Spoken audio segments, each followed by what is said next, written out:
C'est un arrêté climatique qualifié d'historique, porté par le Vanuatu. Il a été adopté hier à l'ONU et ce, malgré l'opposition des États-Unis.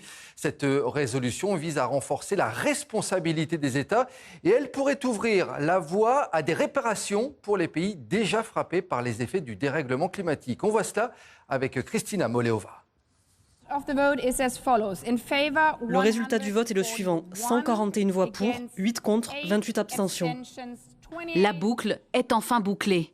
Cette nuit, après plusieurs heures de débat, l'Assemblée générale de l'ONU a adopté à une large majorité la résolution consolidant les obligations des États en matière de lutte contre le changement climatique.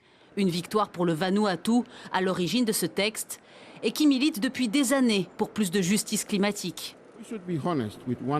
Nous devons être honnêtes et rappeler pourquoi tout ceci est important. C'est important car les dommages sont réels et déjà présents pour les îles et les zones côtières en basse altitude, pour les communautés faisant face à la sécheresse et aux mauvaises récoltes, pour ceux dont les maisons, les revenus et la culture sont bouleversés par des forces qu'ils n'ont pas déclenchées.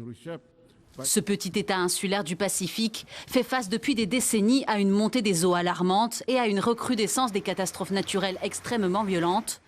Avec 11 autres pays, dont la Barbade, les îles Marshall ou encore les Philippines, il obtient en mars 2023 une saisie de la Cour internationale de justice pour qu'elle se positionne sur les devoirs des États en matière de changement climatique.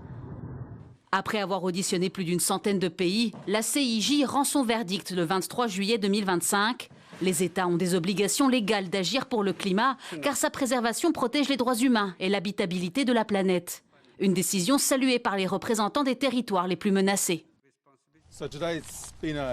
La journée d'aujourd'hui a marqué un jalon historique pour le climat et le discours sur le changement climatique. Il s'agit d'un redressement de cap très important, à un moment critique. Cette nouvelle victoire sur le terrain juridique s'est faite au prix de plusieurs concessions. La mise en place d'un registre international des dommages destiné à rassembler les preuves des préjudices attribuables au réchauffement climatique, l'une des propositions phares du projet originel, a disparu après les derniers cycles de négociations.